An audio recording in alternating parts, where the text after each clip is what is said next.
Hello. All right. Let's just get this. And it's here we go. Hell yeah.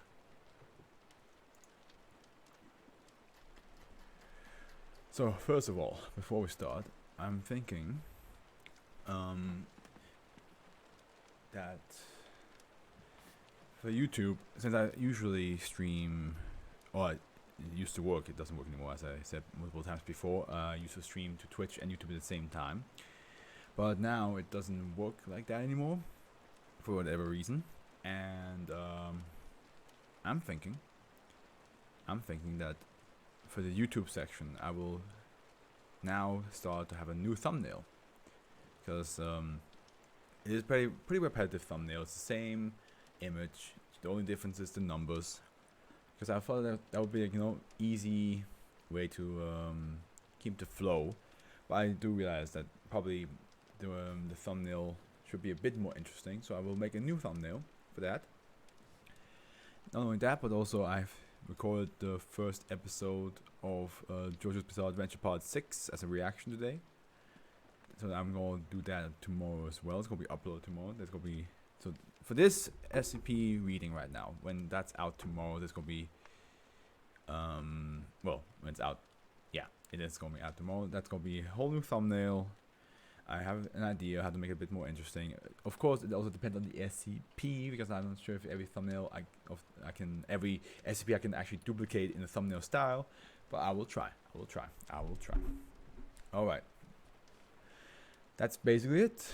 I hope I will have more viewers than yesterday. It was like one person, and yeah, it's kind of a bit of a downer, but that's how it is, isn't it? When you first start with streaming, especially now that I only officially start with having a schedule. I understand that I have no water. I understand that I won't have more than 2 viewers yet by now. Hopefully in the future it will increase, but for now, let's get started with some good old SCP reading. And tonight is saying hello to me right now. Ow, ow, ow, ow, ow. Okay. Oh god, I'm hungry again. Family of Cotton is the first one that we get to read, and it's a save. But ooh, 305. That's a good start. This was an interview, and there's an incident. All right, I'm down. Family of Cotton. The family unit, collectively referred to as SCP-670, is currently contained at Sector 24. My god, again! Why is 4 and 5 only at SCP reading always mixed?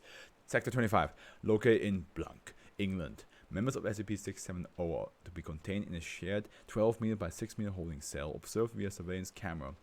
Cells contain 4 beds, a bathroom, and an observation window. All staff entering SCP-670's containment area are to be searched for lighters, matches, and other sources of open flames. SCP-670 is to be provided with 45 centimeters of cotton, 25 centimeters of silk, 25 centimeters of polyester, 15 centimeters of rayon, and 12 centimeters of rope each month. Any objects created by members of SCP-670 that could be used as a weapon are to be immediately removed from the containment area. By the way, how is the background sound and my mic? Like, what's the balance? Is one too quiet? Is one too loud? Here we go. Description: SCP-670 is yes. Okay. SCP-670 is comprised of 4 roughly humanoid individuals, -1, -2, -3, and -4, who refer to themselves collectively as the Cotton family. -1 and -2 appear to be the father and the mother of the family, judging by the height and comments made in the interviews, while -3 and -4 are the children of the family. Members of SCP-670 possess a thin outer layer of hardened clay skin, showing signs of deterioration from over a long length of time. I need somebody to answer me my question. You know what? I'm just going. Just gonna ask in this chat real quick. Can someone come by my stream real quick and tell me if the audio is fine? It's fine.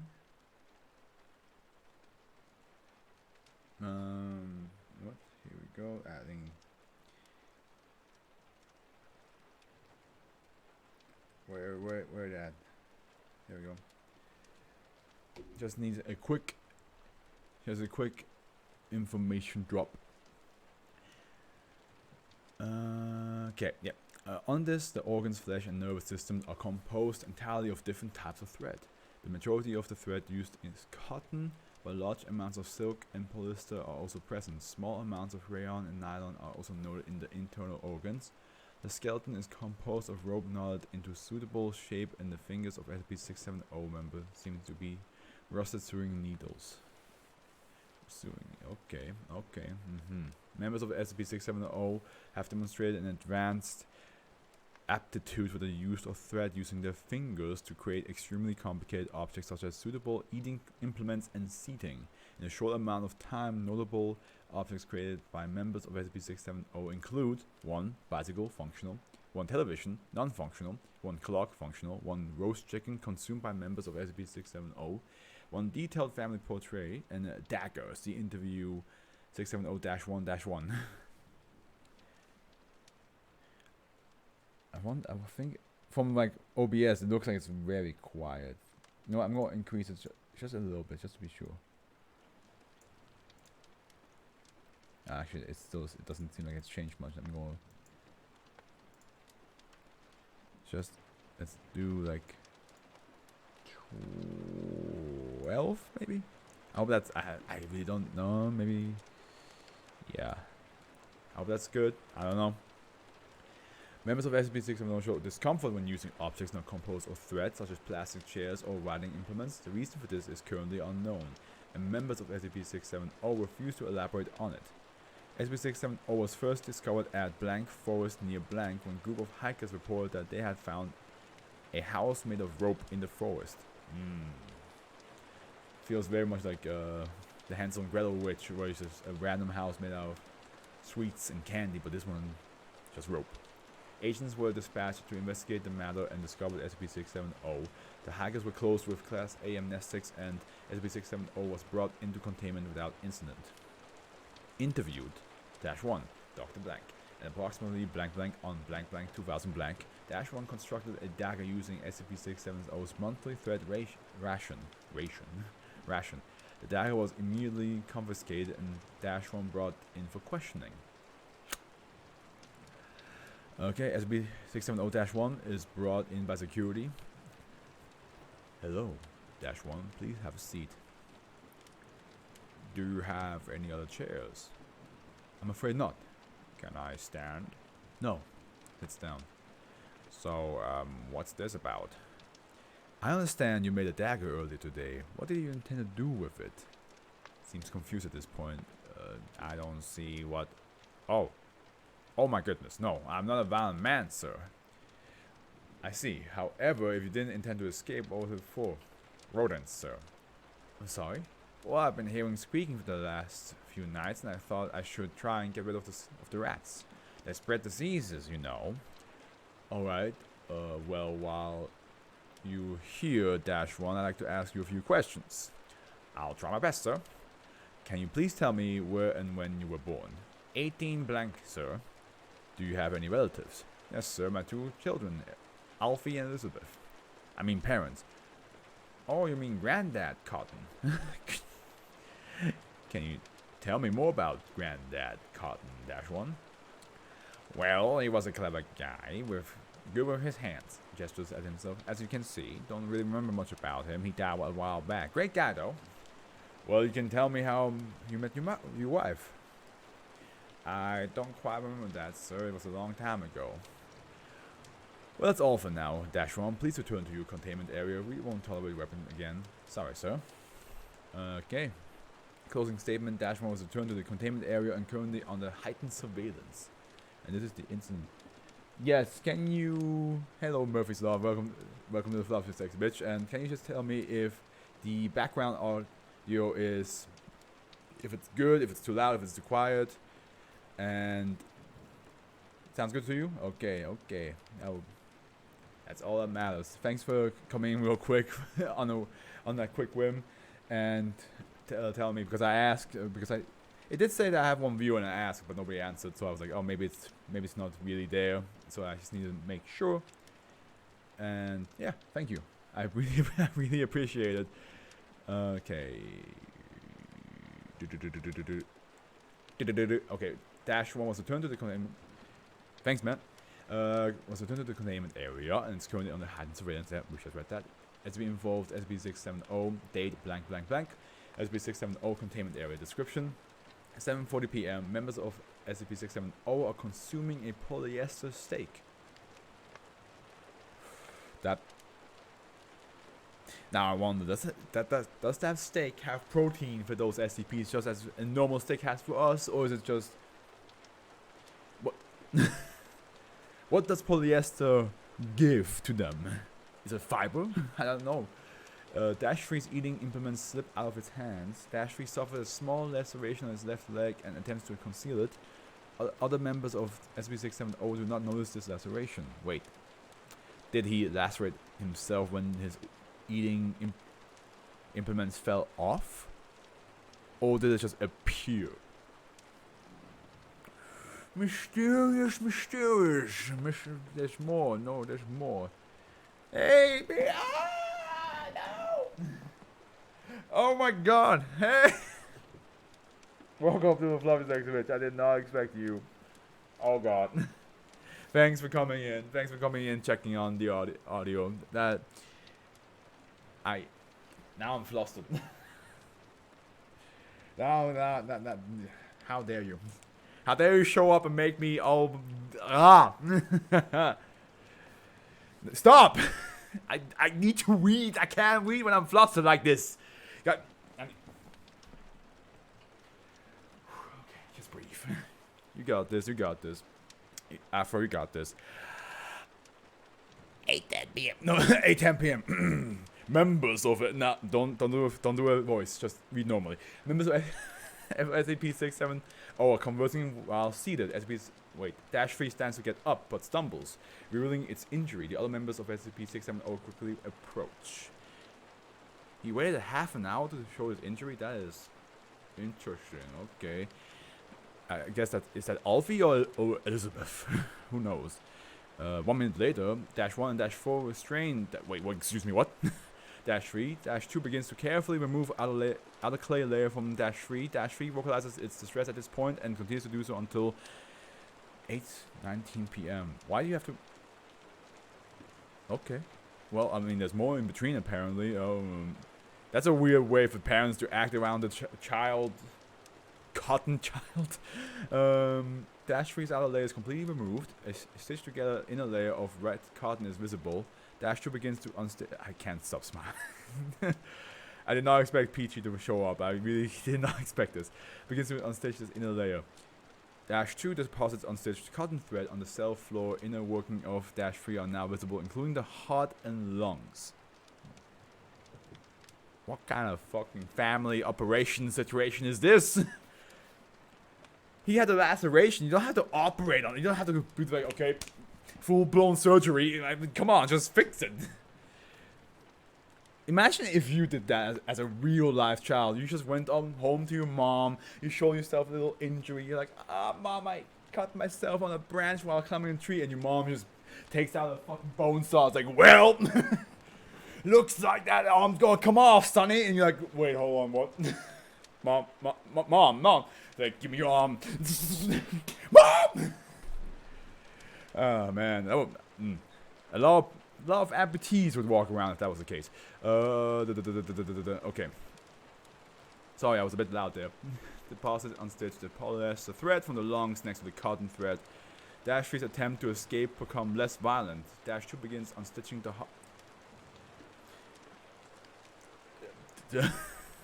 I am flabbergasted that they are a family of cotton creatures and one of them just hurt himself a little bit, and they just kill him, and probably re-stitch him back together at the end.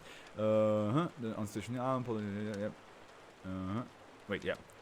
From the heart, -3 ceases movement and vocalization at this point. Presumed dead. Central nervous system, brain, and skeleton are now visible. -2 has unstitched the brain, and the central nervous system begins untying the skeleton. This has all been a thing of 15 minutes of operating on their own child. Skeleton is untied and placed next to the other disassembled materials of -3. -1 approaches observation window and requests identical materials to those currently on the cell floor. Requests accepted. Request materials are brought in by 2D class personnel. -2 requests that the clay skin is not removed, but other materials are delivered without incident. The materials that comprised -3 are retrieved for further study. -2 begins creating an identical copy of -3 from delivered materials. Clay skin is applied to copy. Copy of -3 is completed. -1 refers to it as Alfie cotton. SB67 retires to the bed. The retrieved materials contain no anomalous properties, but study is still going. Well, I guess don't hurt yourself in front. If you're a child of this family, just don't hurt yourself. That's the moral of this. Wow, I did not expect this. I thought and this is ironic because he was like, "Oh no, I'm not a violent man." When he made a knife out of cotton and rope, and then his own child accidentally hurts itself with some eating utensils, and the whole family's like, "Hold him down, hold the boy down," just all over the place.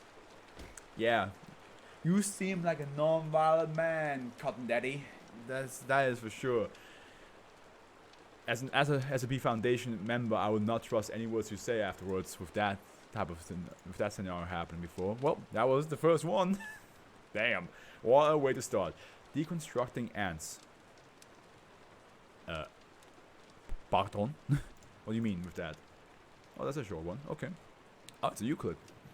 SCP-671 must be kept at sector blank in a clear plastic terrarium no less than 10 meters by 1 meter by 1 meter. Okay. The terrarium is to be assembled by heat merging only. It should contain at least 400 kilograms of sandy soil with humidity or at least point blank. Important percentage. Appropriate food is provided via hatch every week. The room is to be monitored by 4 cameras at all times. Entry and exit is via an airlock, which must be flooded with an insecticide harmless to humans each time it cycles. No piece of the door beyond the innermost panel itself may be accessible from inside of the containment room, and all fixtures inside the room must be either sealed or built into the walls. It sounds basically like a normal ant house, or what is it even called? A colony? Yeah, ant colony that you can keep. Have you ever seen a kid with an ant colony? I never in my life have. Like, it was such a giant trope in movies that there's at least one child that has their own ant colony in their home. I never seen a single child in my life that had one of those. I'm not sure if that's like a thing in the 80s or in the 90s more, and now it just died out. But man, now I think about it, I've never seen that in my life. As long as any SCP-671 individuals are outside the terrarium, personnel entering the room must either wear only clothes that will that will not trigger SCP-671, use strong insect repellent, or wear a sealed single-piece suit over all other clothing. All but the simplest items must be kept within a sealed transparent plastic bag or similarly. What is up with my reading? Or similarly protected by insecticide or repellent. Should SCP-671 individuals escape the terrarium outside of experimental procedure, the room is to be flooded with insecticide. Okay, we get it. Do you really have a lot of insecticide already? No SCP which can potentially be disassembled to be kept at sector blank, and SCP-671 may never enter a facility where such SCPs are kept. But now, what does these ants do? SCP-671 is a large colony of Spanish carpenter ants, Camponotus quentatus, comprising approximately 30,000 individuals. How do you keep count? Also, Spanish carpenter ant. How does those look like?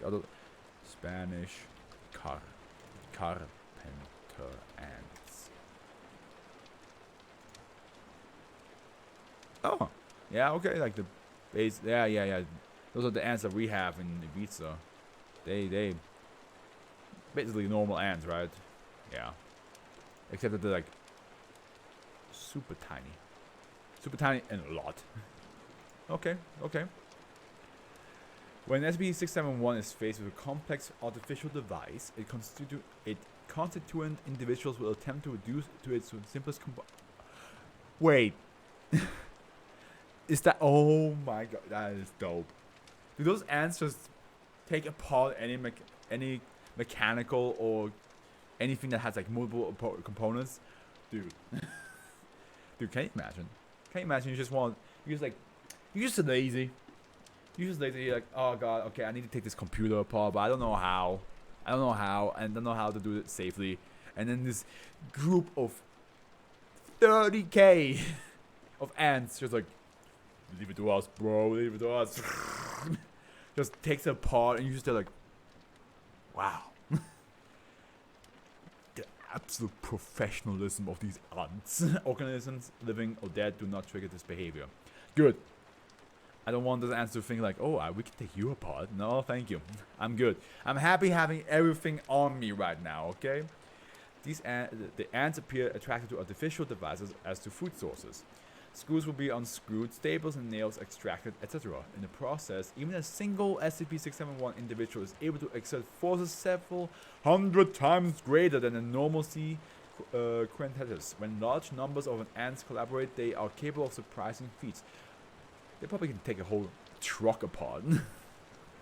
The only type of artificial joint that appears not to trigger SCP-671's disassembly behavior is that in which two items of the same or similar material are merged using adhesive of another similar material. Give me an example. There we go. Examples include the rocks and cement in concrete, paper glued together, unless the glue is so thick as to represent a separate part, such as in the book bindings. Soldered metal and material completed encased in other material. Oh, okay, so I get it. Okay, yeah, of course. The ants take great care to avoid damaging an object's part during its disassembly. However, material serving as a joint, example glue, mortar, rivets, is likely to be destroyed in the process. I don't know why this is so dope to me. The idea of ants just taking apart things. Like, if you could train... Hey, Ant-Man, if you can train these ants... I mean, okay, to be fair, Ant-Man has ants that can do exactly this. So... This is basically Ant-Man's ants without him giving command. They just do it by themselves. SCP-671 reduces objects to their smallest natural constant... I need to check something now. Oh no. I just now checked Discord. And I see that Peachy was like, everyone, let's go check out me. And I was like, oh, God. Oh, this is too much. I was literally just like, maybe I should. I was even thinking, I was like, maybe I should not say anything. Because that doesn't, it's not, I guess that will count as promotion. And I don't want to like overstep the rules. And now I see this. And I'm like, uh-oh. Uh-oh. I made a big oopsie. Well, not an oopsie. It's actually pretty good. I love it. Oh my god, this made my day. Okay, SCP-671 reduces objects to the smallest natural constituent. Fabric is straight into constituent threads, as are textile-like objects such as rope. 15,000 SCP-671 individuals working in concert can disassemble a sedan in 48 hours, or a 10-story steel frame building in 1 month. Wow. Hey, I mean, demolition would be handy if you... Half of them can destroy a house in 1 month. So, if you give the whole army half a month, 2 weeks.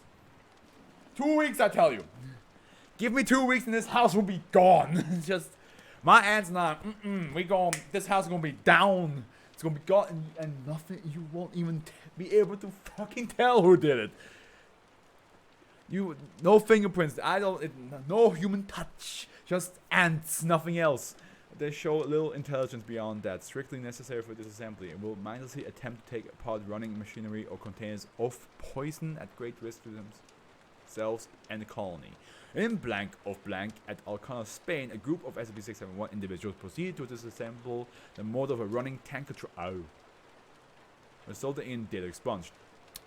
Yeah, listen, ants, you have to learn when to disassemble and when to just leave the hell alone. As such, if necessary, it may be possible to re-establish containment by leaving a large multi-part container of insecticide or corrosive substance near the colony. Well, I mean, that's just like kids, like this. It's the opposite of Legos for them, okay? Instead of building the Lego piece together, they disassemble it. Just do that for them. Just give them humongous Lego pieces. And maybe glue them shut, and then let them go to work. Following incident 671-A, personnel are reminded that any appropriate sealed single-piece suit over all other clothing must also cover the feet. Suits which include separate foot covers, such as used on some other SCPs, are not appropriate for interaction with SCP-671. Yeah, makes sense, because then these these ants are like, ooh, you walk in here with 2 pieces of clothing. Don't mind if we deconstruct ya. Agent Thornton, having just left an experiment with SCP blank, assumed that his airtight suit will be sufficient for subsequent work with SCP-671. Let me guess, it wasn't. Almost as soon as he entered the colonies and containment, however, the ants began to disassemble his military-type boots. As he prepared to leave, he tripped over the shoelace that he had been undone and partly frayed and fell to the ground, suffering a sprained knee and dislocated shoulder. Well, at least, I mean, you can only blame yourself. You walked in the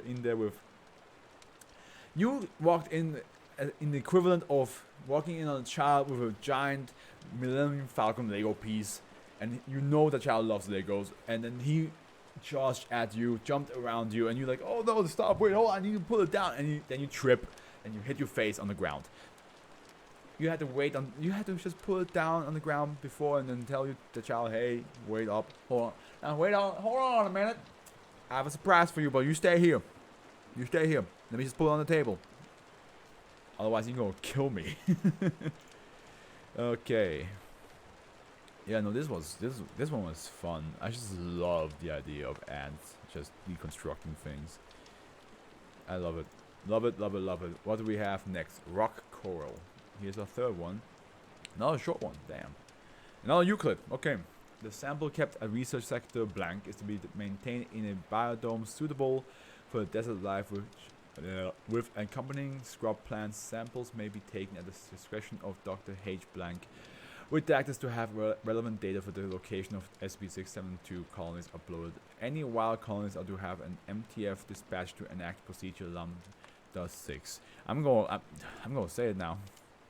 I'm gonna say it now. How dare you make me disgusted? I have to write it down. I'm still affected. I'm still affected by it.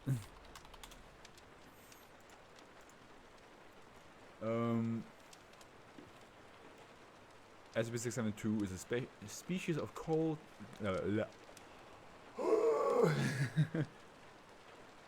It's a species of coal that grows in desert environments. That is, the imagery of it is kind of cool, because coal already is like so beautiful to look at from like documentaries and people who actually went diving and found coal themselves. So the idea of coal growing in the desert, I like that. It's cool. The rich green color of SCP-672, making it appear as a plant at first glance, comes from a previously undiscovered but unremarkable species of Zeuxanthelia. The colony is extremely efficient with resources. Dead individuals are broken down, and any useful component redistributed, leaving behind limestone that can only be distinguished from deposits formed by normal coal by the presence of redacted. When not active, SCP-672 polyps completely seal themselves within the shells and become nearly impossible to distinguish from surrounding rock formations. Oh, okay. That's what they call rock corals, because they look like rocks when they closing the incels. It is recommended that MTFs carry a copy of document -12 as an identification aid when performing fieldwork relating to SCP-672. Outside of expansion events, SCP-672 will periodically become active for brief times to either consume prey or to allow its zooxanthelia to undergo photosynthesis. My god, that word. Photosynthesis. SCP-672 was initially discovered by Redacted in 19 blank, a sleeper agent planet, in the team alerted the Foundation to a possible SCP species and attempted to direct attention away from SCP-672 as per standard procedure, but was detained by his fellow researcher due to suspicious behavior. Agent D blank attributed his detention as the primary reason for surviving the subsequent expansion event that killed the rest of the expedition. SCP-672 feeds when an animal touches a polyp, either by chance or having been lured during an expansion event. The polyps with access to prey use a radula to tear off small pieces of food. Test subject reports feeling like they have scraped their hand against sharp stone even when lightly touching SCP-672. Oh, as a kid I used to rock climb, not like rock hills. But like if there were like boulders, and there's like big boulders, small boulders, and all that, I would like jump, climb, and shit like that. And sometimes those rocks are like very rough on the fingers, so like, I can imagine that's how it feels like. But with this thing, just like touching it and taking it away again, it must be like bleeding. Okay. Observation of interest caused by SCP-672 feeding have shown the polyps to coordinate their motion to keep the damage consistent with a scraping injury. So it's not going to look like your entire skin got scraped off, but it's just a little scrape. Okay. Polyps pass food around the colony via laterally placed holes in their shell, allowing the whole reef to stay fed. This feeding behavior is relatively harmless, and subjects have successfully maintained prolonged contact with SCP-672 without severe damage. SCP-672 only possesses a real threat during an expansion. By the way, now that I think about it, how do I do this? How do I? No. How do I manage this? No, I don't want to do any of this.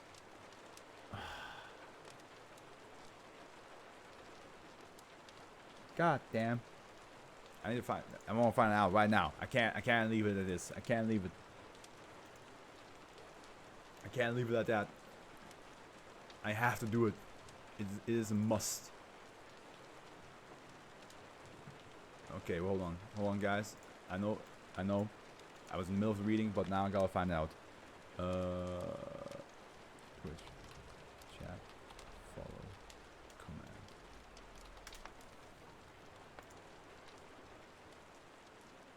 Come on, give me something good.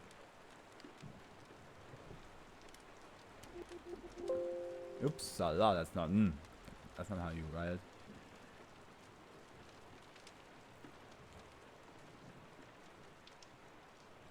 No.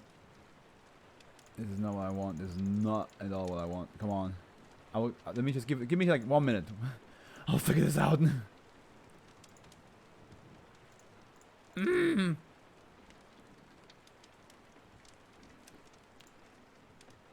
This is.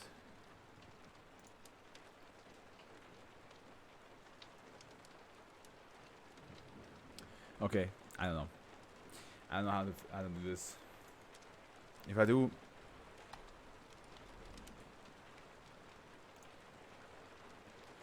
I'll just like read some messages, but no. God damn it! I don't know. I need to figure this out. Next time Peachy shows up on my stream, I'm gonna figure that out. I'm not gonna let this happen again. I'm not gonna let her just show up and not gonna tell people to not follow her. People, if right now I don't know how to do this because I saw on her side the mods were like, oh yeah, this guy just streamed this last time and go follow him, and I want to do that to her, but I don't know how because I'm dumb. Okay.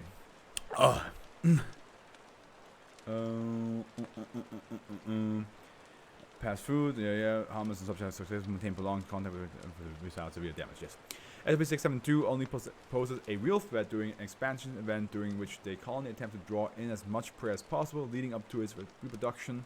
SCP-672 will begin emitting a pheromone that has been demonstrated to create a desire in vertebrates to move towards its source. Victims attempt to make as much skin contact as possible once they reach SCP-672, allowing it to feed upon them with maximum efficiency. Reptiles are most affected by the pheromone. Some document are being attracted from up to 6 kilometers away, while the maximum range of effect for birds and mammals is closer to 2 kilometers. That is crazy.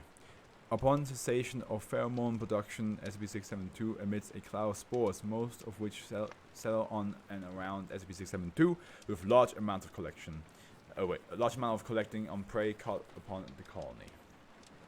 Any surviving victims return to normal behavior once the pheromone disperses and will generally flee the area. Spores caught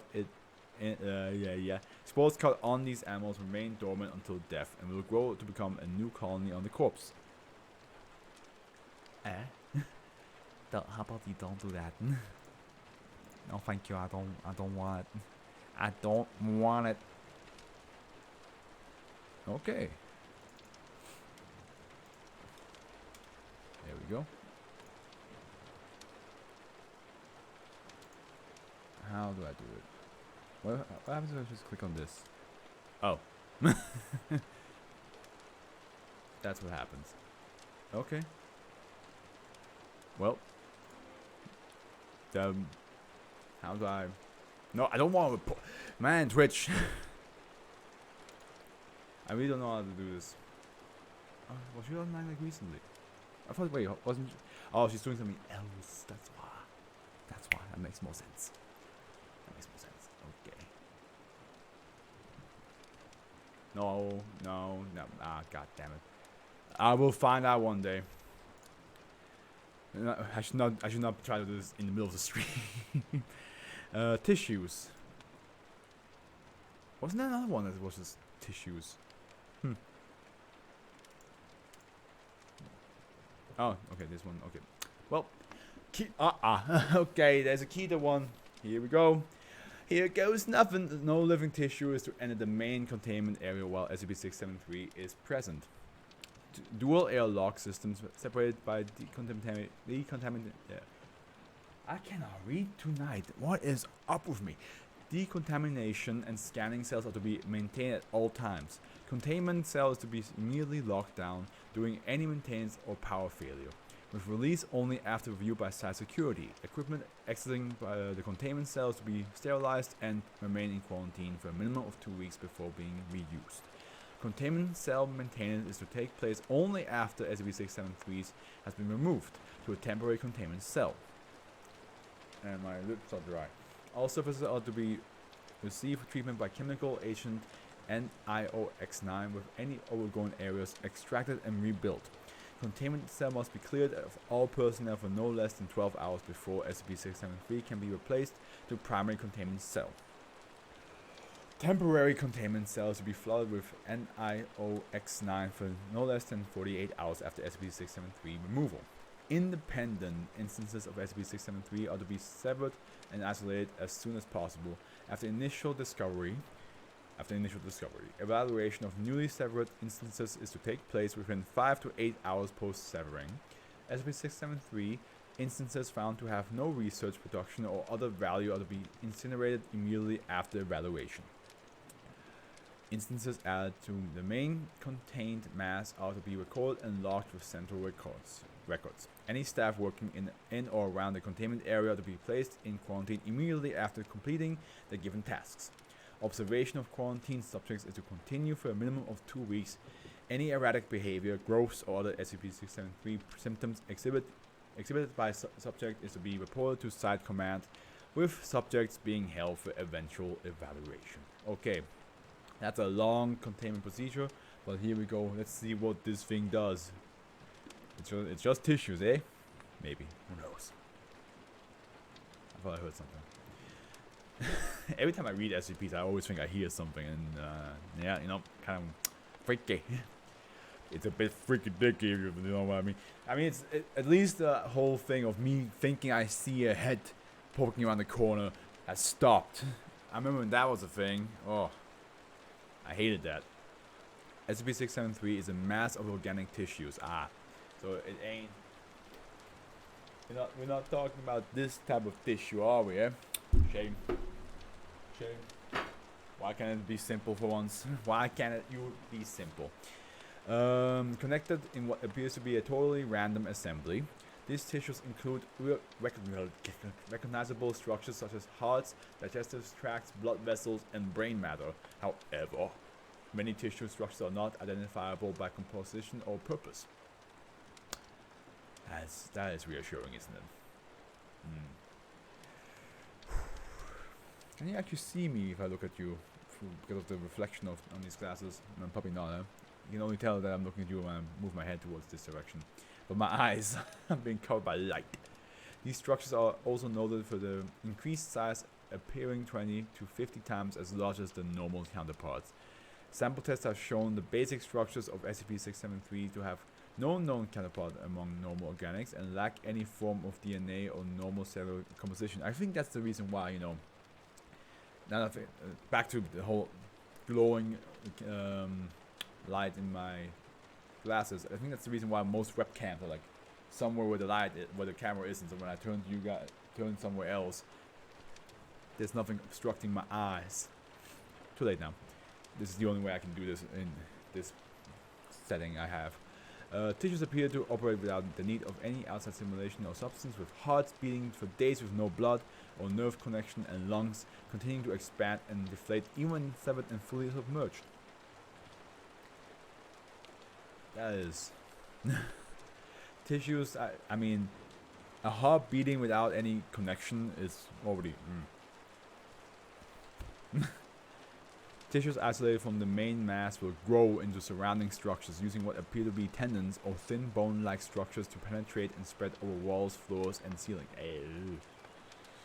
Can you imagine you walk into a room and you just have muscle tissues all over the walls, and you see like hearts and lungs just like breathing on the walls, and you're like, it's like, and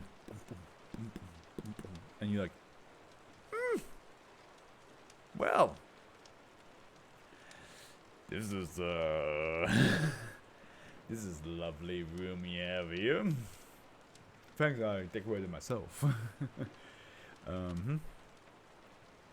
SCP-673 appears to be infectious by an unknown means, with physical contact being the only constantly observed transmission method. Instances of airborne transmissions have been reported but are extremely rare. SCP-673 appears to prefer organic tissue but will integrate with inorganic structures at a slower rate.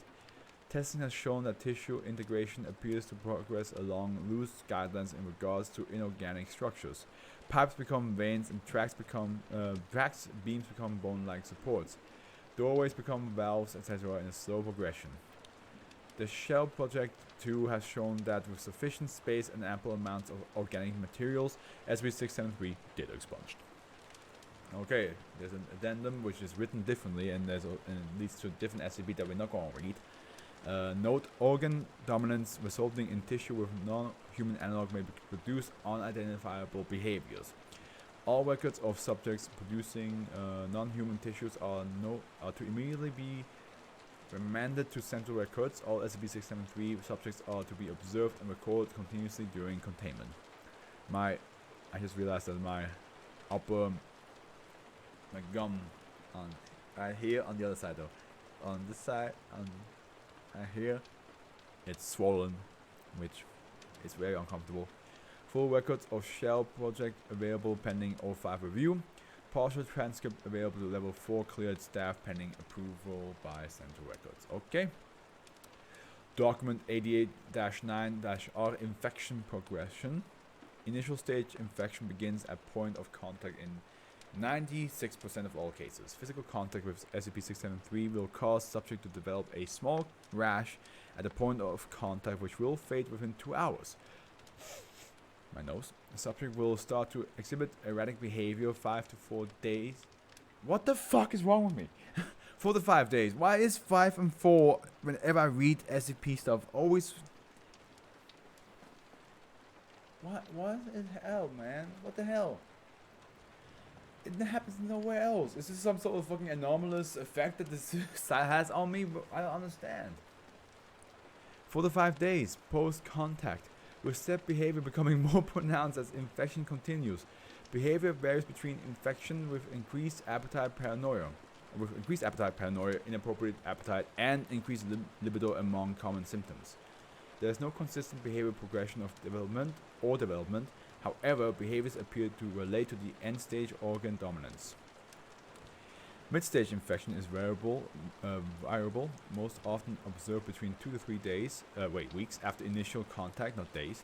Subject will start to exhibit physiological changes such as distortion of the physical frame, loss of hair, fingernails, skin, loss of bone density, lesions, abnormal bone growth, rash, increase and decrease of bodily fluids, and general muscle atrophy. Oh my.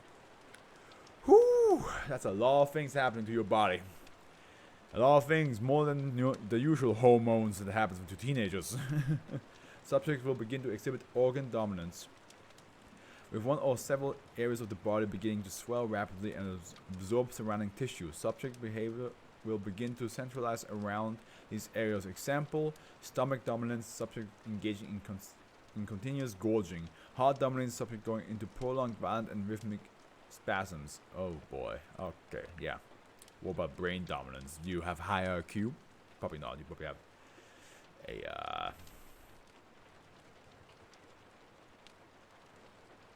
why is that word escaping me?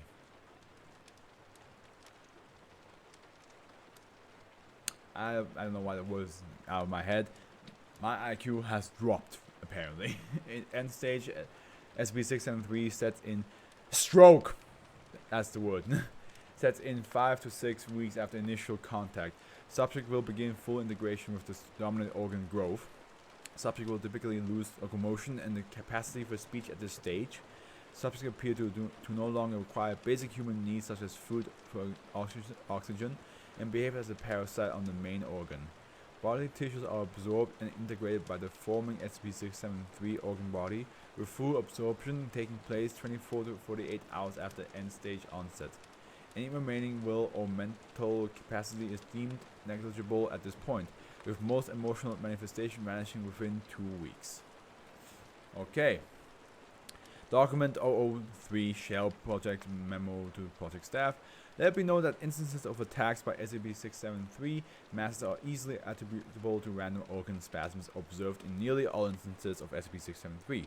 Listing these instances as attacks, especially in security documentation, is irresponsible to the point of dangerous and will constitute disciplinary action in the future. SCP-673 masses lack any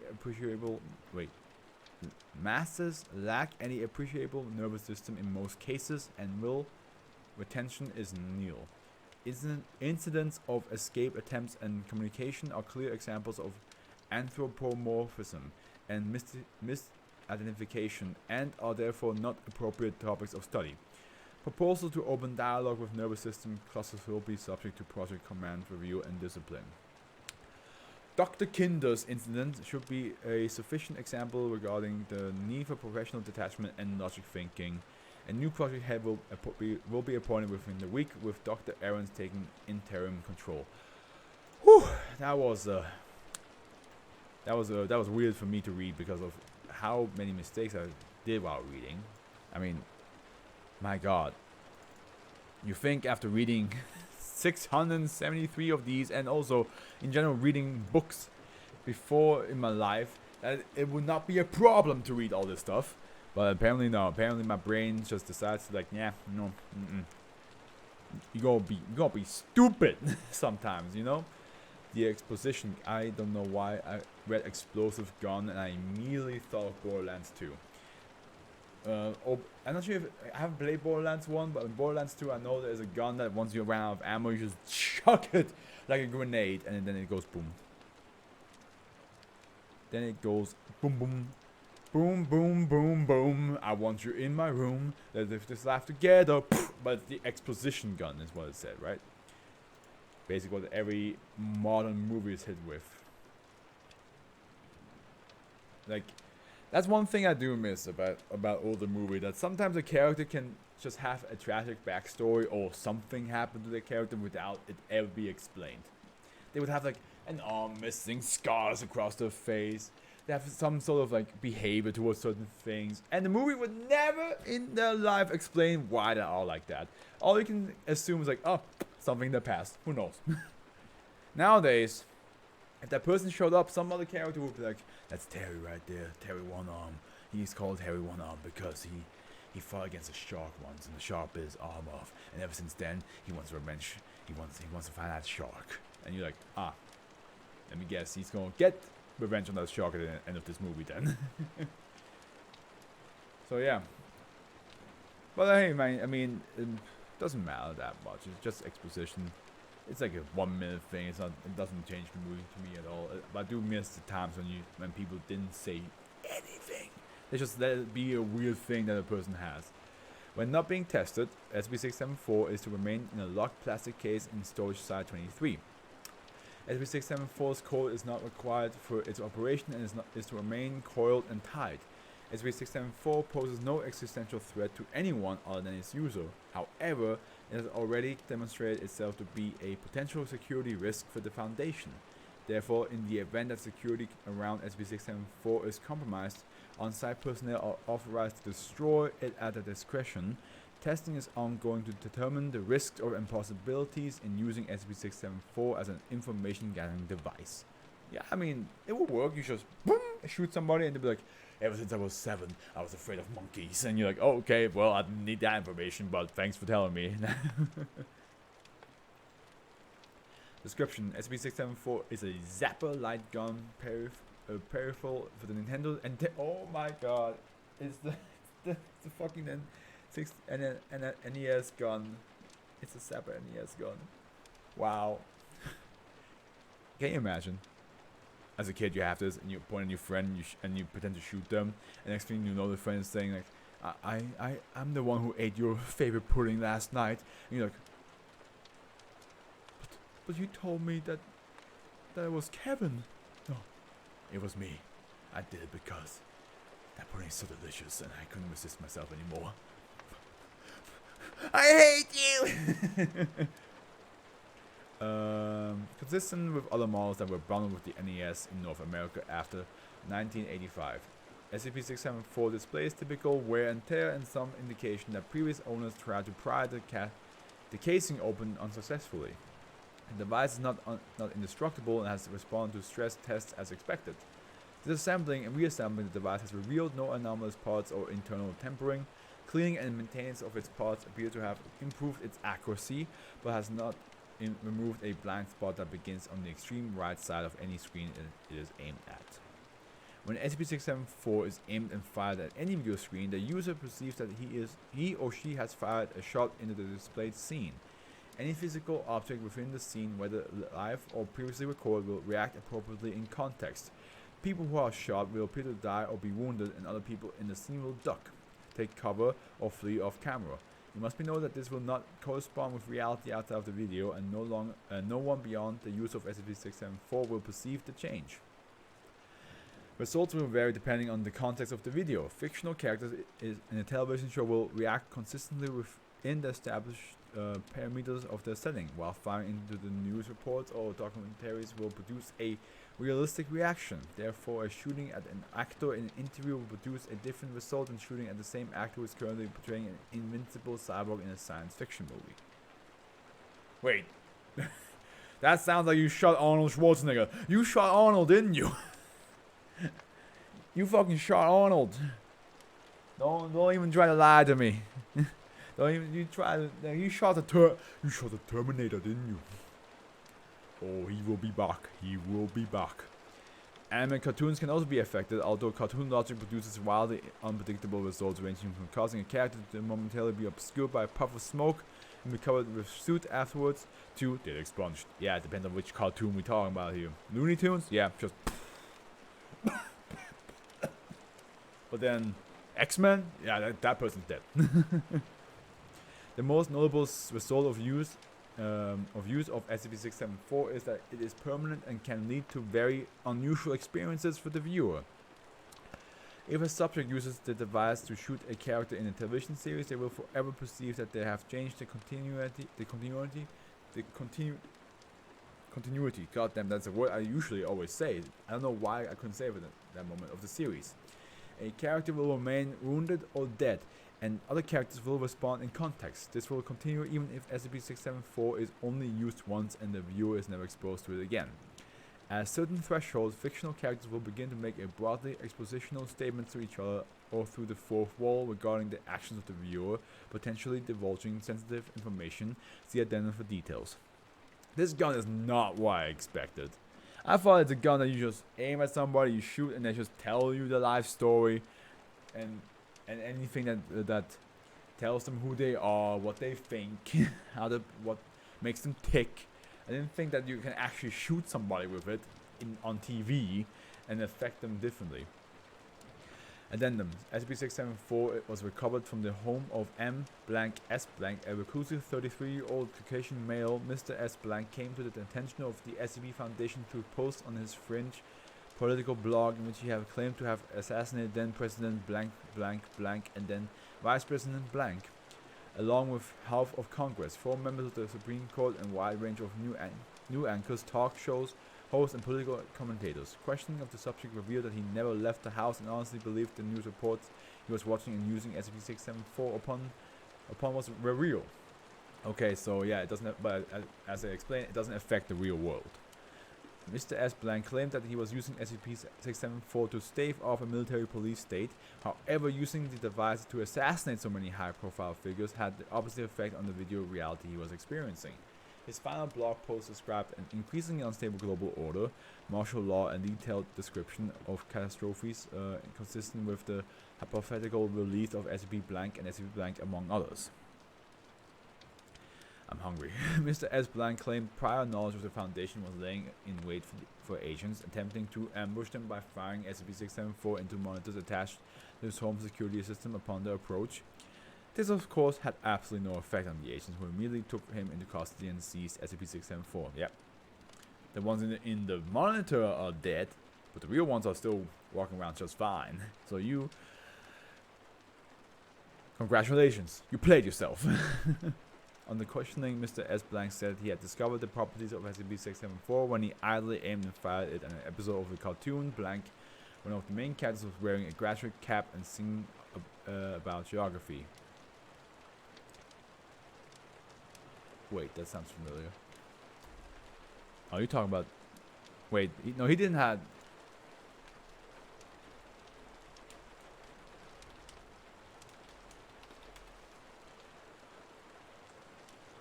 You fucking shot at Yakko, you sick son of a bitch! You shot at Yakko! He was singing about geography and you had the audacity to shoot at him? Are you absolutely out of your mind? How dare you? How dare you? He claims that that after the character recovered, he wagged a finger at him and specifically warned that the SCP Foundation was going to get him if he continued to fire the device before returning to his song. So, canonically, Yakko knows the SCP Foundation. I never thought I would ever have to think about that. Yakko Warner from Animaniacs knows the SCP Foundation. Which makes a lot of sense, though. It makes sense that he does. Mr. S. perished while holding confinement. Security tapes show he had been alone and engaged in a heated one-sided argument with the security camera in his cell before being struck down by 3 .38 caliber handgun bullets. Testing log -1. Note this text log was retrieved from the hard drive of Dr. Blank's partially melted laptop in his private quarters. Dr. Had checked SCP-674 out for testing. It was also recovered from his quarters. Dr. Whereabouts are unknown. Data corrupted, extending to approximately 13% of the length of the screen itself. Widescreen televisions therefore have larger blind spot than the smaller screens. Data corrupted, yelling at me from the corner of the screen where I could not shoot. Data corrupted. Eric would not go down no matter how many shots were fired. They always hit his shoulder or one of the nearby red shirt.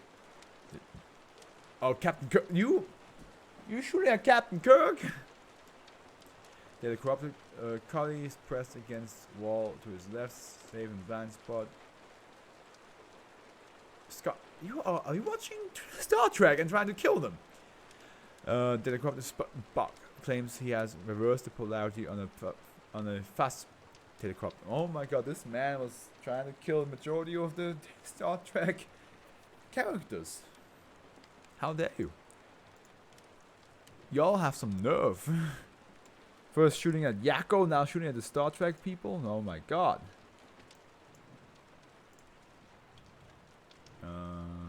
Yeah.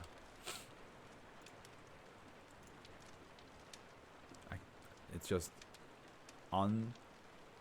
fucking believable that you all have the balls to even go that far. Okay.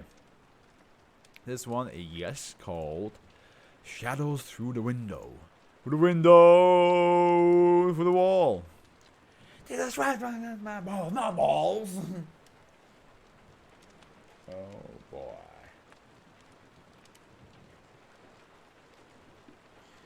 I miss my girl. She's so busy recently and she doesn't speak. I miss her. Wait, what's actually happening on Instagram in the meantime?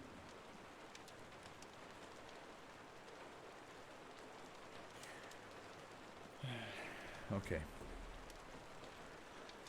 Safe. The house containing SCP-675 has been designated observation post 9010. One researcher must be stationed within observation post 9. Well, actually, let's just call it 9010 at all times. Monitoring of SCP-675 is to be undertaken in 30-day shift. No researcher may return to observation post 9000. Wait, 9000. Yeah, 9000. What is wrong with me? 9010. Jesus. Before a minimum. For some reason, I thought 9000 was not correct. Before a minimum of 6 shifts have passed, all researchers assigned to SCP-675 must undergo mandatory psychological screening prior to and after a complete shift in SCP-675. All researchers monitoring SCP-675 must record any and all observation on an audio recorder. Following incident -1, all researchers must be under video surveillance at all times.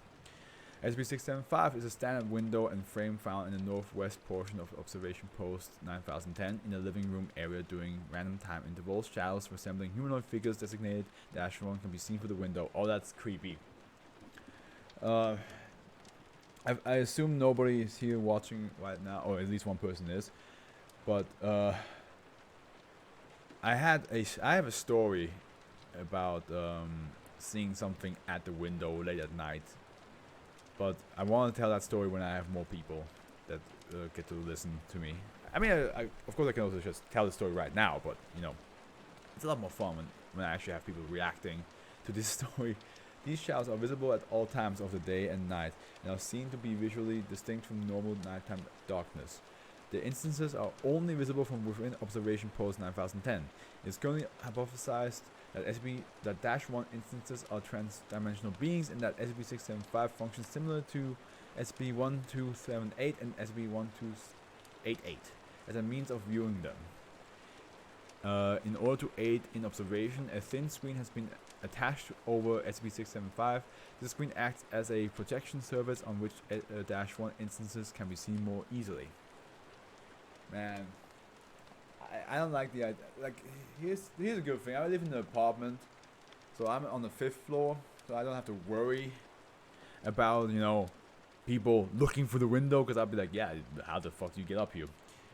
But the mountain house, my room is again high up, but the living room is. I can imagine, like, if I watch TV in the living room, and I look out and there's a person standing there in the middle of the night, I would freak out. I don't like the idea of having somebody be able to have the opportunity to look through my window. Luckily, all my houses, the opportunity doesn't stand, but I'm pretty sure in America that is much higher, and I cannot imagine the fucking panic you will get of having somebody just stand by the window. Like, especially, like, imagine in summer where you want to have a wide window open just to let some air in, and then next thing you know, somebody's like right there and just looks into your room. No, thank you. That's when you just close the window and have aircon if you can afford it. In order to aid in observation, and yeah, I just read that, Dash 1 instances often engage in actions such as tapping on the glass of SCP-675, conversing with one another, and various other benign actions. These are to be considered normal, and as of yet, Dash 1 instances have never engaged in any hostile actions. Hey, maybe this is just the WarioWare mom from the Vault 8 mom? Is that his name? It's just making sure that, that you're asleep and not playing video games in the middle of the night. Maybe that's just her. SCP-675's secondary anomalous effect is a hallucinogenic effect manifesting in individuals who remain in observation post 9010 for longer than approximately 45 days. I need to eat some. I'm going to eat some of these M&Ms right here. Subject who remain in the proximity of SCP-675 for longer than approximately 45 days become convinced the malevolent nature of Dash 1 instances. The longer the subjects are exposed to SCP-675, the more extreme these hallucinations become. Subject report that 675 is a gateway to another dimension that is populated by Dash 1 instances, and that these instances seek to invade this dimension and cleanse it. How about you stay? Listen. You don't have to cleanse our mess. We have to do it ourselves. We know we probably won't. Subject will retaliate the need to prepare for the coming invasion by Dash 1 instances, and will seek to ensure that SCP-675 remains closed at all times. Subject also report that Dash 1 instances will attempt to communicate with them, and that the content of such messages is often disturbing in nature. In a few instances, subject will report that the Dash 1 instance are preparing for a trans-dimensional invasion of the Earth. Such reports are unsubstantiated, as audio surveillance currently reveals no such sound.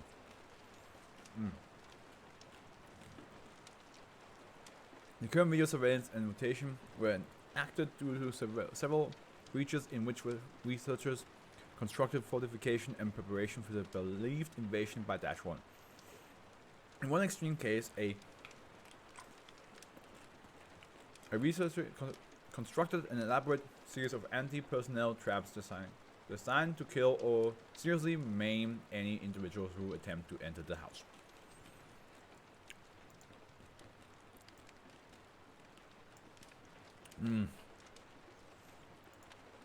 I mean, that's like,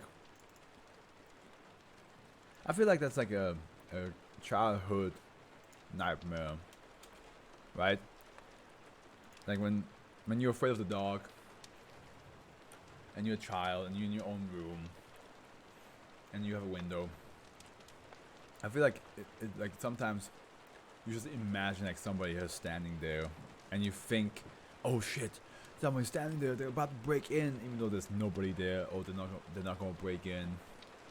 I mean, okay, now that I said they're not gonna break in, it does sound like there's actually somebody standing there, and there's just, but yeah, I think that's like a very like clever way of taking that childhood, afraid of the dark notion, but make it like, but it's like, it's whatever time it is, and it's just this shadowy figure standing by this window and just tapping, just like, and just talking and all that stuff, and you just on the other side like, oh shit, they want to come in, they want to come to our side, whoever those things are.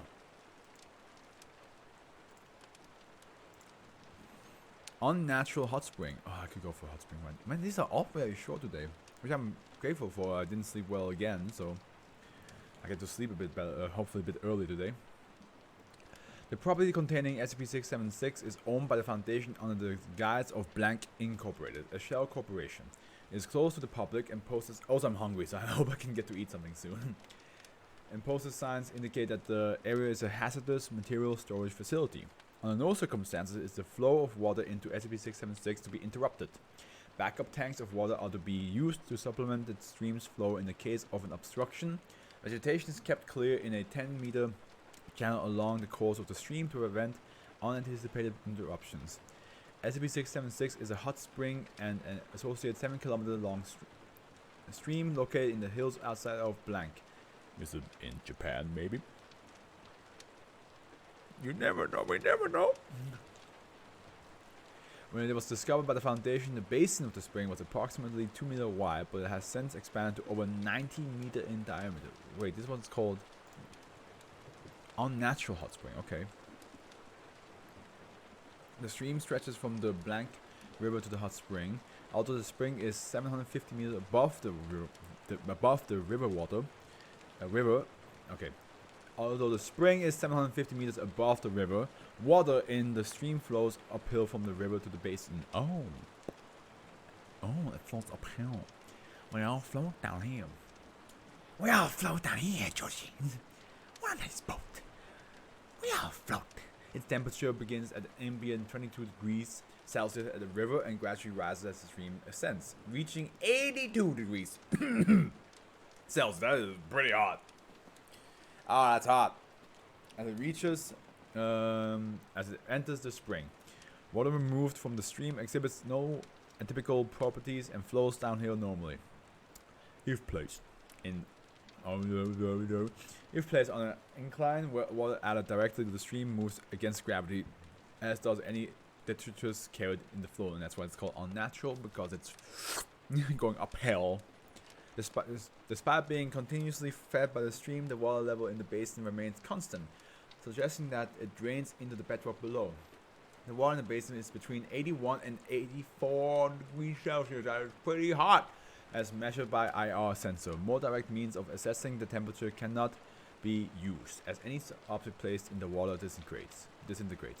Small items and organisms caught up in the stream are continuously deposited and dissolved in the hot spring.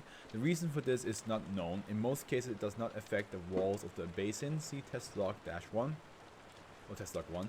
All tested materials introduced to the hot spring begin to fall apart immediately, dissolving completely within a few seconds. Dyes and radioactively labeled markers disappear as well, suggesting that the process occurs below the chemical level. As a result, it has proven impossible to take and retain samples from SCP-676 basin. It is unknown if the fluid is water or another colorless liquid compound.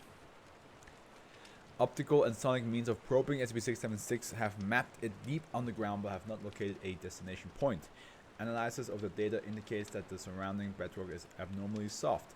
This may be related to the high incidence of localized earthquakes detected in the area and the periodic shifting of SCP-676 subterranean channels. Experiment log 1. Testing the effects of withholding the flow of water to SCP-676. The water feeding SCP-676 was blocked at the junction of the stream and the river. The last of the water drained into the basin at 13:24 local. For 3 hours there was no response and water level remained constant. At 16:41:57, the walls of the basin begin to disintegrate, widening the aperture steadily.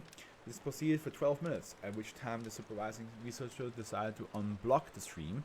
By the time flow was restored at 18:3:19, the basin had grown in the diameter by 4,000%, swallowing 4 structures and the majority of one-side investigative equipment. No lives were lost. Good. Since the incident, localized seismic activity has intensified and the stream flow has increased by a factor of 200.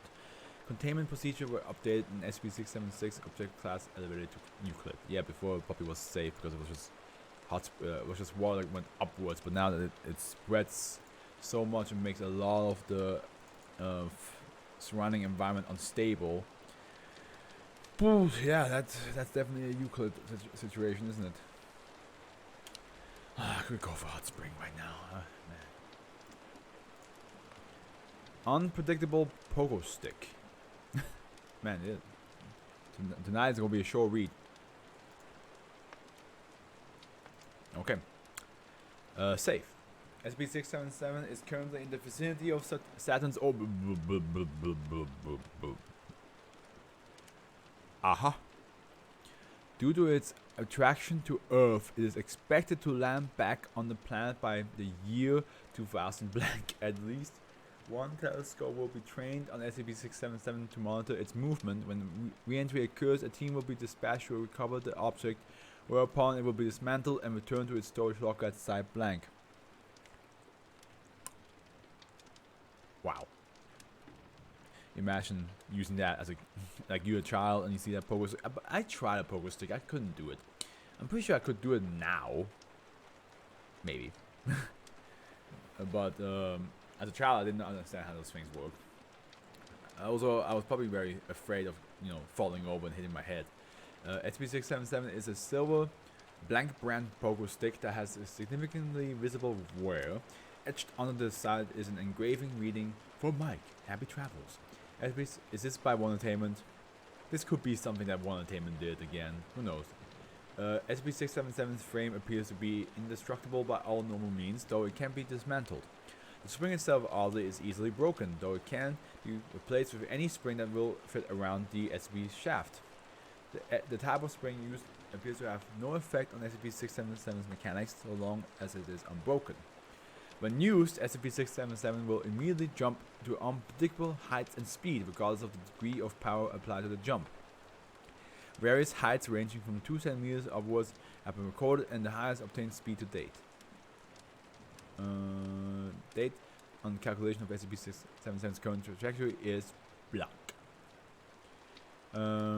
Maximum obtainable speed is unknown. Additionally, due to some unknown mechanic, SCP-677 always lands within blank meters of its original launch position, regardless of the time, direction, or speed of its trajectory. So eventually, it will come back down. That's why they're saying, like, because I was wondering, like, wait, it's on Saturn. How is it gonna come back to you guys? But it looks like it automatically will. So yeah, it will just come back down to that point and just fall over properly. There was a reason for that warning, Dr. Menthor. What is it? Recreational use of SCP-677 is strictly prohibited. No, there's a reason for that warning. Yeah, okay. Recorded after incident 684. Okay, here the description of event 684-0034X. With the permission of Agent Blank, personnel 2/677 removed SCP-677 from containment and assembled it, claiming that he was going to break the world record for extreme pogo.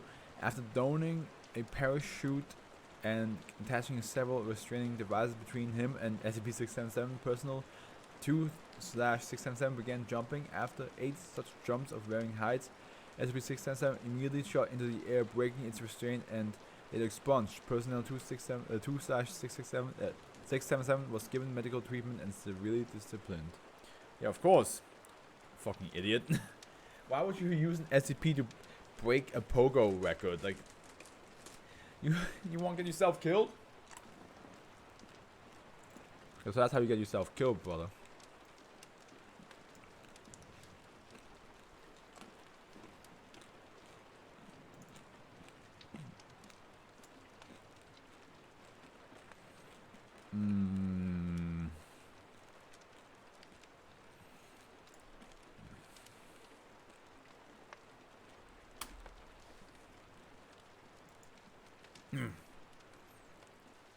Trauma harvester.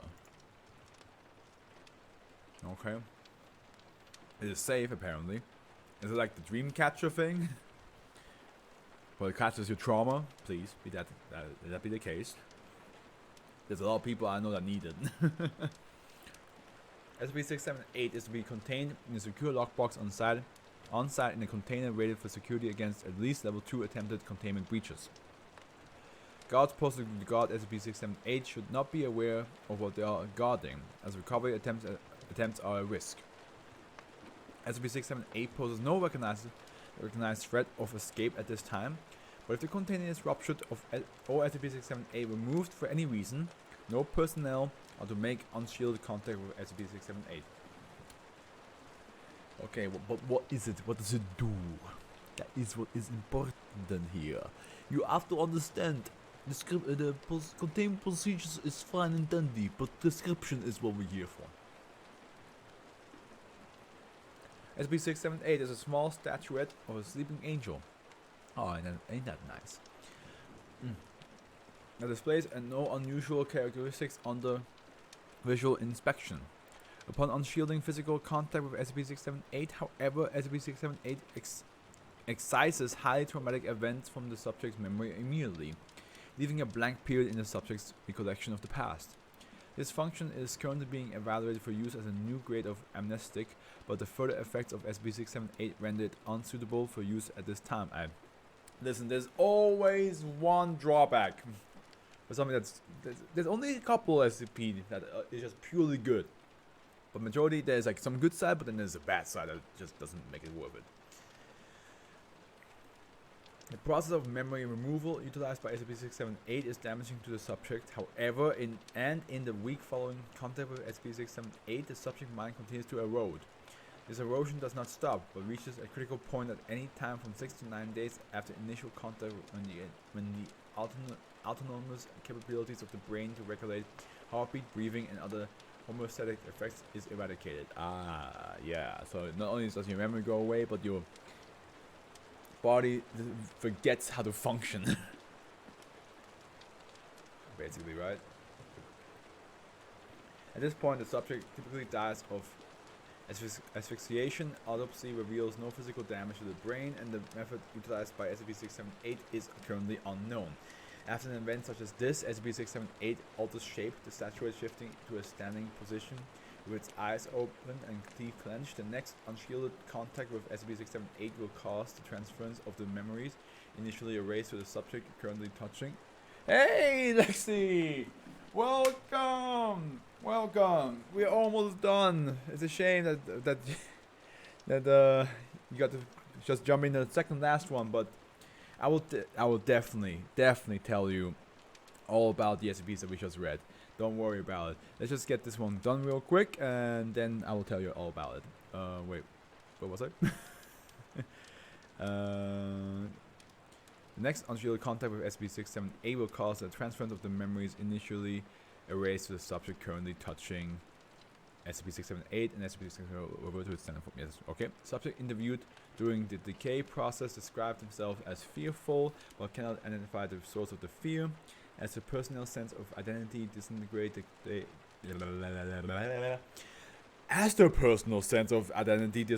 they continue to voice a nameless terror as long as they retain the my God, my reading today is fucked. Capability of speech, which I don't have at all. I'm not retaining my capability of speech at all, which is gone by the second to third day. Those informed of their impending death seem unconcerned by it, if they understand at all, instead continuing to complain of a problem that they can't figure out. Staff, psychologists suspect this communication issue is due to both the subject's loss of mental faculties combined with an inability to easily express the ongoing nature of the damage to the subject. After the subject's capability of speech is gone, they typically retreat to a corner when permitted to do so, clawing at the head intermittently for approximately a day before lapsing into coma until their death. Okay. SCP-678 was taken from a Mr. Blank Blank upon his apprehension by Foundation personnel. Blank was a traveling chaplain who was visiting Veterans Administration Hospital across the eastern United States and offering consoling to any willing to speak to him. Oh, dude, you're not helping though. You're not helping with that. I understand you want to get rid of the trauma from war and military and all that stuff, but if they lose everything, it does that kind of, it doesn't really help. During these counseling sessions, he would encourage the subject in any of the variety of ways to come into contact with SCP-678, an item which he only handled with a pair of gloves he wore specifically for this purpose. Blank would wrap up his counseling session shortly afterwards and leave the hospital. Interrogation reports indicate that Blank, a citizen of Belgium and suspected patron of martial art and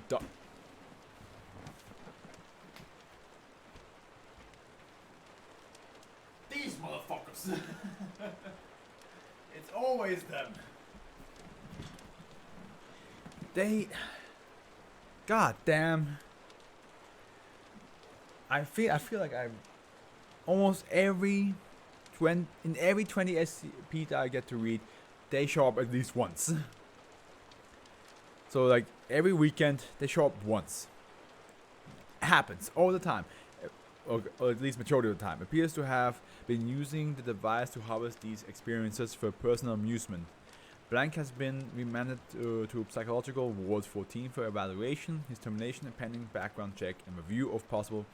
My nose is itchy. Value to the Foundation as a bargaining tool. Note: nix the value check. Move Mr. Blank termination date up. He's a nasty piece of work, and I don't trust anyone to not try and work around any pre-release amnestics we give him. Better to just shut him up for good. 05 Blank. Okay, let me just do this and that, and let me just give the Trauma Harvester his place in the ratings, and then I can tell you all about the SCPs you missed out on. I think I'm gonna put him here. Yeah. Okay. So just so you understand, Trauma Harvester was a statue, an angelic statue that when you touch it, it takes away a trauma you had in your past, as in like it's almost as if it never happened, as if well, you yourself don't recall it. Basically, it still happened, but it's just not in your memories anymore, which sounds good. It sounds good, but the problem is, once you touch that statue and your trauma is gone, after a while, a lot of other things start to vanish. Memories, motor functions, your brain's capabilities of just automatically make you breathe, make your heart beat, make you, and everything like that. After a while, all of that will stop, and then you die. You will die of asphyxiation.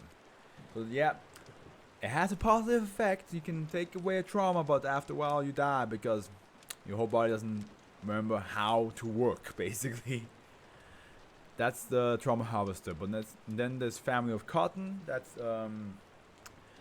it is a family. They are humanoid-looking cotton creatures with clay and ropes and all that stuff. They can make their own items with clay and ropes. No, with ropes and cotton, like polyester stakes, TV that doesn't work, and a knife that got confiscated.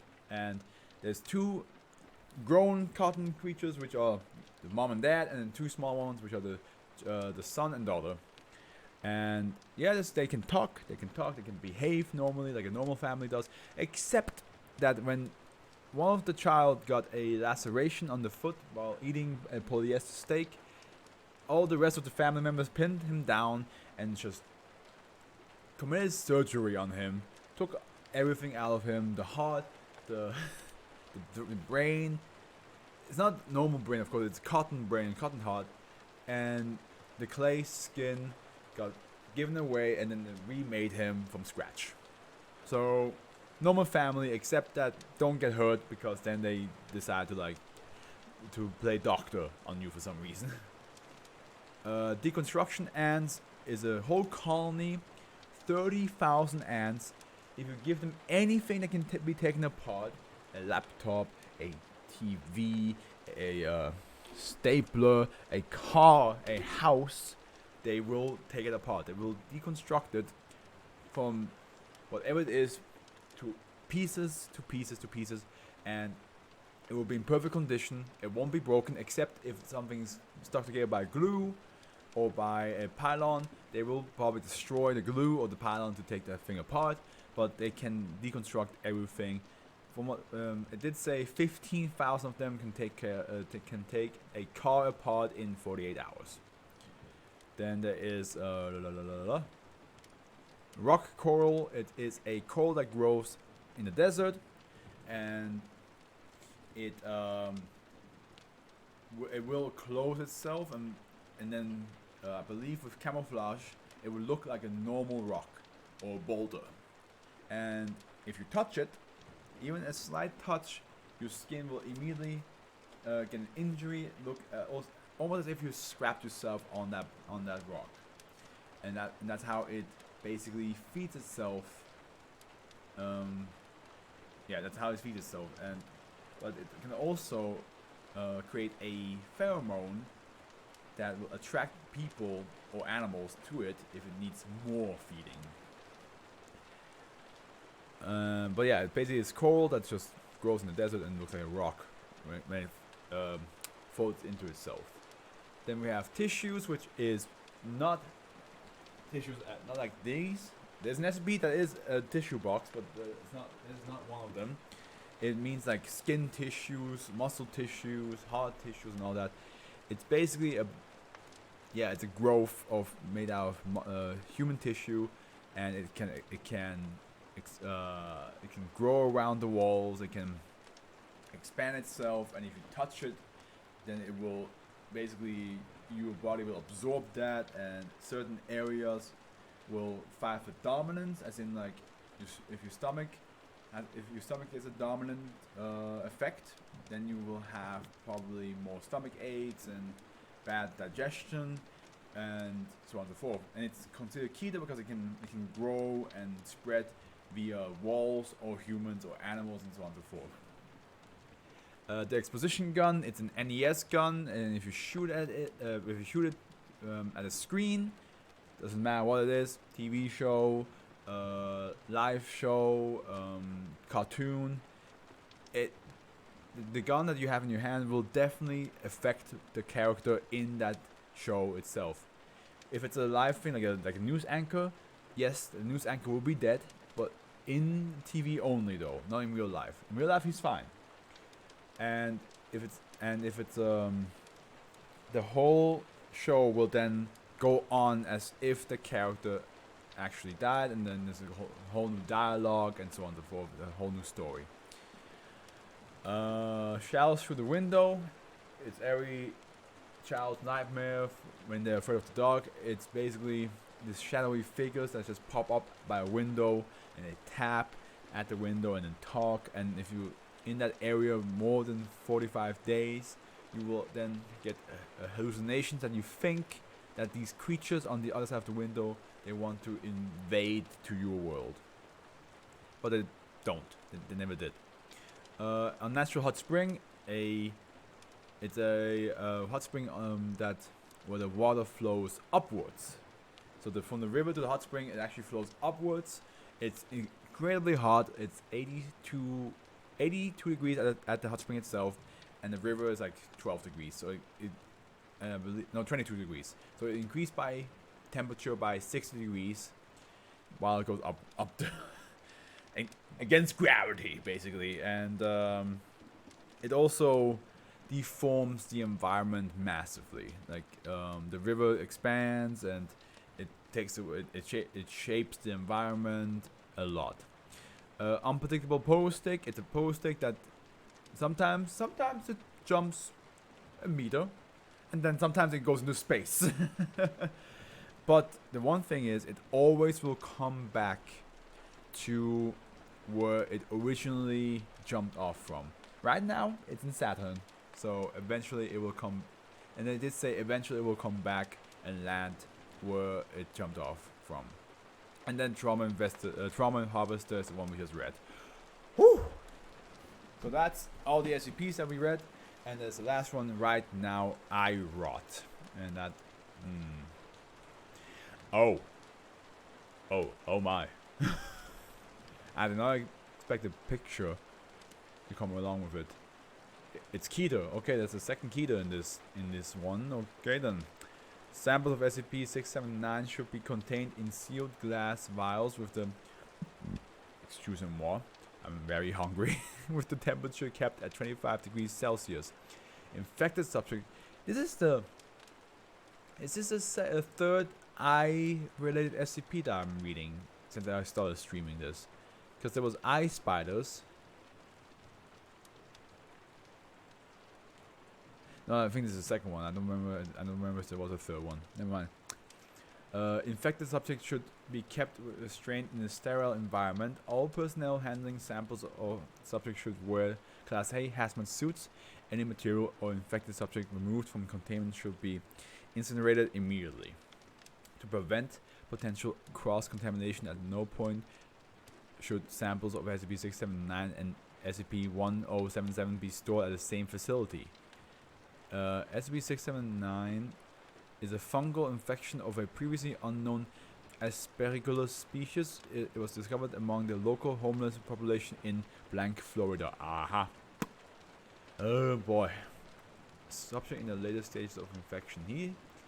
He seems very calm about the fact that his eyes are just that. It's highly infectious through direct contact with the fungus, though other means of transmission have not been ruled out.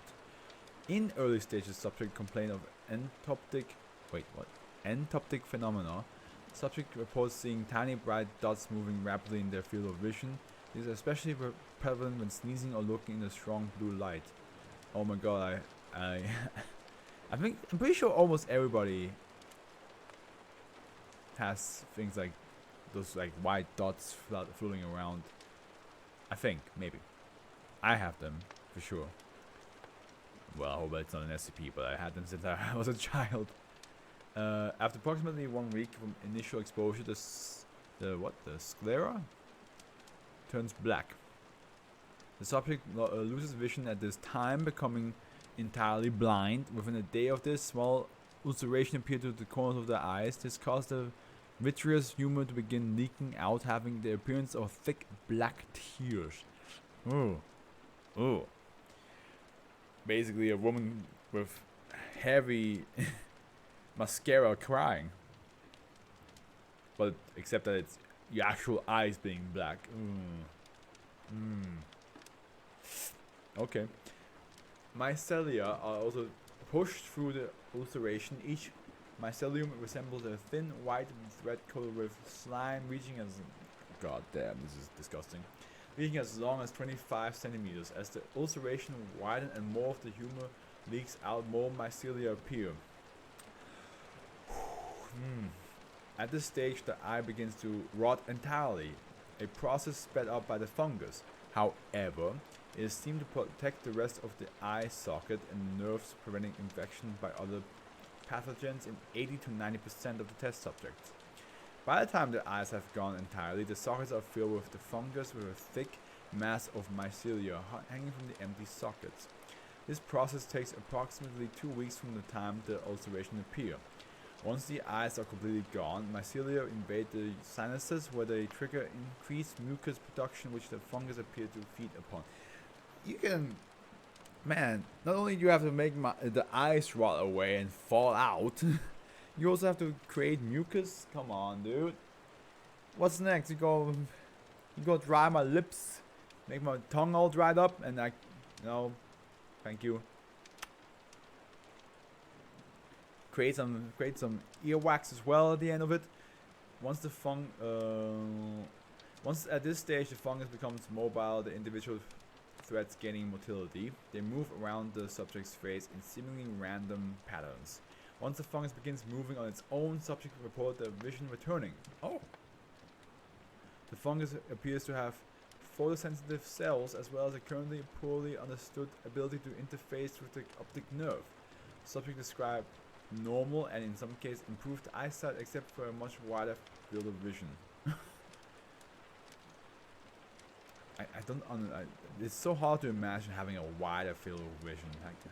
The idea that I can only see till here, but then next thing you know, this happens to me, and now I can see behind my back. Must be crazy. However, whenever a human with apparently normal eyes entered the field of vision, whenever a human with apparently normal eyes entered the field of vision, subject experienced visual hallucinations, fires, dangerous animals, sudden tilts in the floor that seemed designed to drive them in the direction of the uninfected.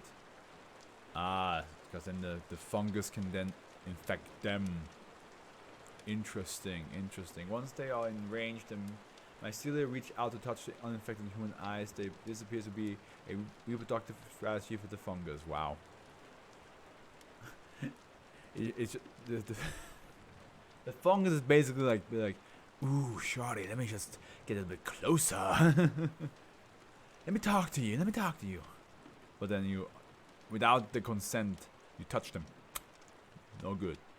Curing the condition has so far been possible only in the earliest stages of infection. Once the sclera changes, the only treatment is surgical intervention and cauterization of all tissue in the socket and sinuses.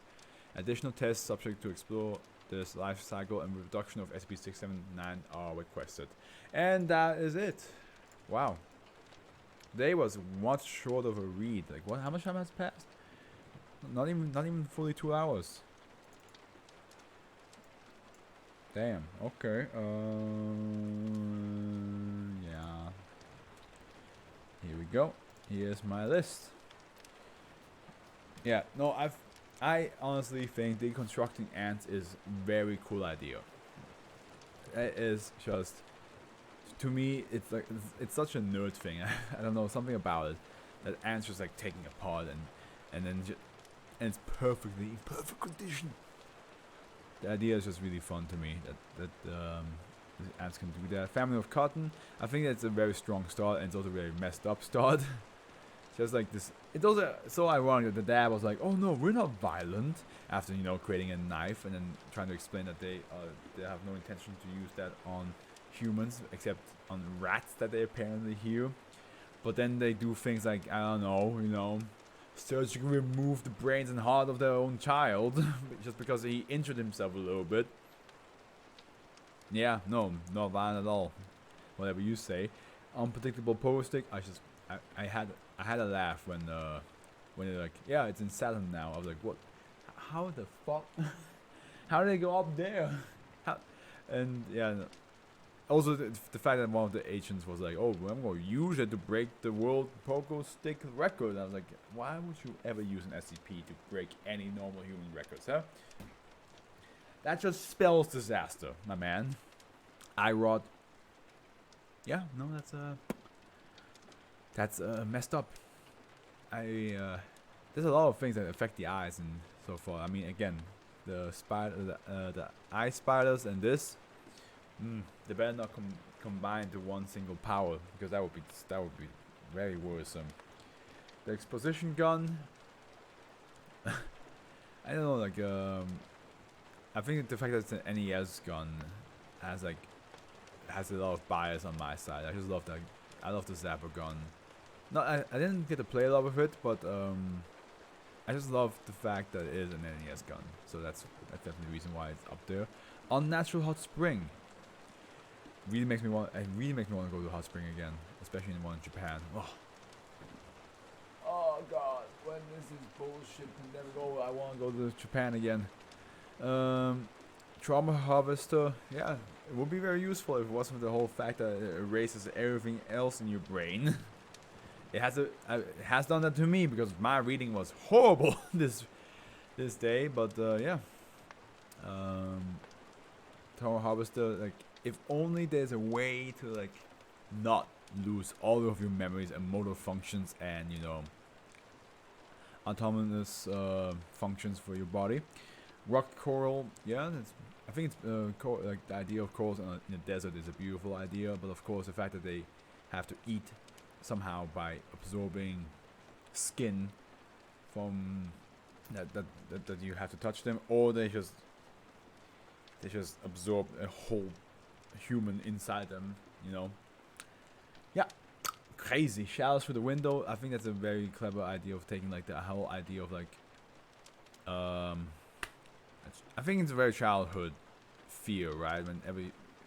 As a child, you're afraid of the dark, and you think you see something at the window, or like especially you have a tree next door, and the tree occasionally, like the branch occasionally like hits the window, and you think somebody's like out there tapping the window to your room, but then you find out it's only a branch, or for certain light, like if there's like a street light or the moonlight, certain like thing can make it look like a human head or a human body just standing there, even though it's just the bush or the leaves and so on and so forth. So I imagine it takes that fear, but then it's like there's an actual shadowy figure there, and it's actually tapping and talking to you. But it only becomes fearful if you spend 45 days in its presence or in that area, and then you think this thing wants to come to your side. Tissues, yeah, I mean, it's basically SCP-002, except that SCP-0... Wait, is it SCP-002? Am I wrong? Because SCP-002 was the living room. Yeah, it's a room made out of multiple different bodily parts. And it's kind of similar to that, you know, like it's very similar to like just having a room covered by muscle and skin and blood tissues and all that stuff. Except that the hearts and lungs and other organs are also attached to it, and they can beat and breathe without the use of any actual connection to a blood system or air. So yeah. Wow. Okay. Today was shorter, but first of all, Lexi, thank you so much for like popping in, even though I'm sorry that I'm already done with the reading, and I'm not sure if Peachy is here, but I'm very grateful that she showed up right now, and really made my day that she showed up. It really made my day. Okay, now actually, for YouTube I will cut this part out, but for Twitch I can, I want to figure out how do I promote her Twitch channel on chat, because I saw that when she did that for me, where it was like it said what I last streamed, and that you can follow me there.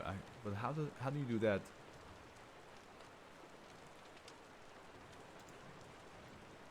Here is what I'm wondering. Sorry, just gotta make it a bit quieter. Because she did that with her mod. Wow, 9 hours. Damn, girl. I